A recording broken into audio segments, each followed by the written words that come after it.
Nah, kalau dia tidak dipangkas, tanaman itu nggak bagus terlihatnya, kayak orang tuh nggak teratur. Tapi kalau dia dipangkas, dia teratur. Matahari bisa masuk, sirkulasi udara juga bisa masuk, sehingga tanaman itu tidak rentan terhadap serangan penyakit. Enak banget ya Pak ya pakai guntingnya ya. Ya, enak. Wah, enak ini. Soalnya menjangkau daerah-daerah tinggi. Nggak mungkin ya pucuk-pucuk kita bisa naik terus kita potong sama parang atau pakai gunting dahan kan nggak mungkin ya. Jadi ini sangat membantu nih alat ini sangat membantu para petani biar memudahkan bekerja dan mengatur tanamannya biar bagus tanamannya.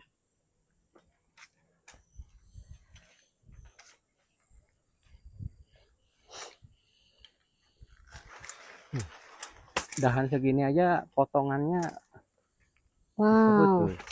bagus ya Pak ya. Iya.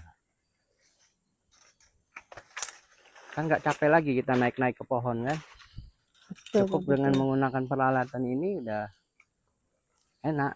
Nah, Pentingnya menjadi petani itu tidak hanya bisa menanam, tetapi juga harus merawat. Dan untuk perawatan itu memang kita memerlukan alat-alat yang memudahkan kita di dalam pertanian.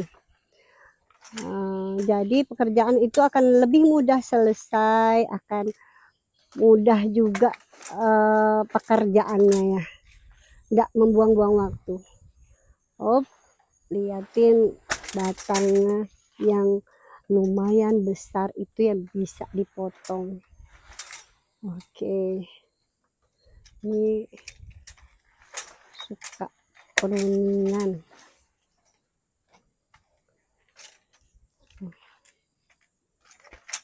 Ini hari ini kita lagi pruning nangka ini. Kalau ini sama jenisnya nangka merah? ini nangka, namanya nangka apa namanya? Bukan nangka madu? Ya, nangka madu. Oke, ini nangka jenis nangka madu ini. Di sini ada berapa macam jenis nangka Pak yang ditanam? Ada nangka lokal, nangka madu, sama nangka merah ya. Oh, berarti 3 jenis nangka. Kenapa nanam itu Pak? Kenapa enggak misalnya nangka merah aja gitu yang dipakai, kan nangka merah yang lumayan harganya ya Pak. Kenapa mesti menanam nangka lokal, nangka buat sayur itu kenapa ditanam Pak? Ya supaya perbandingan aja nanti. Oh gitu. Perbandingan nanti hasilnya mana yang lebih menguntungkan kalau Oh kita berarti usaha. meskipun nangka merah itu dia terhitung mahal, belum tentu nangka sayur itu hasilnya kurang kurang dari nangka merah ya Pak, maksudnya gitu ya? Iya. Artinya yang kita tuju itu kan hasil ya. Kalau nangka lokal itu buahnya lebat ya. Ya. Jadi mungkin dia akan menghasilkan banyak buah-buah yang bisa digunakan untuk orang nyayur, untuk bikin, apalagi di daerah kita Kalimantan ini banyak menggunakan nangka-nangka lokal, sayur nangka ya, bikin masakan Padang. Jadi tujuannya nanam itu untuk sayur, kalau tanaman nangka lokal itu buat sayur. Ini kalau tanaman nangka merah, nangka madu itu buat dikonsumsi ketika dia masak. Kalau tanaman sayur, tanaman lokal itu buat dia buat sayur. Gitu. Walaupun kalau dia masak juga banyak, tapi dia tidak setebal dan tidak semanis nangka madu atau nangka merah. Tapi buah-buahnya lebih banyak biasanya tuh seperti itu. Nangka ini kan meskipun dia tidak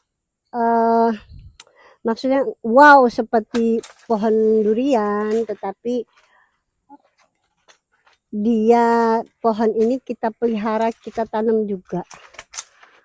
Karena nggak harus ya selalu tentang kita bicara tentang uang, tentang cuan, tapi kita mau bicara bagaimana kita melestarikan tanaman. Tanaman itu meskipun tidak begitu wow harganya, tapi kita memang suka nanam ya, insya Allah menambah beraneka ragam di kebun pertanian ini ya. Begitu ya Pak ya? Iya, menanam itu tujuannya bukan hanya sekedar dunia, tapi juga untuk akhirat. Oh, yes. Kata Nabi, barang siapa yang menanam tanaman, dia tumbuh, berbuah, dimakan manusia sedekah, dimakan binatang sedekah, dimakan makhluk lain jadi sedekah. Kan untung kan punya tanaman yang nantinya itu membawa keberkahan hidup kita di akhirat. Amin, amin. Satu tanaman bisa saja umurnya sampai 200-300 tahun, sedangkan umur kita 63 tahun kalau ngikutin Nabi. Iya, iya. Nah, jadi dengan menanam bisa jadi umurnya itu sampai 100-200 tahun, maka selama itulah kita akan mendapatkan kebaikan dari apa yang kita tanam. Masya Allah. Mudah-mudahan barokah ya Pak. Insya Allah.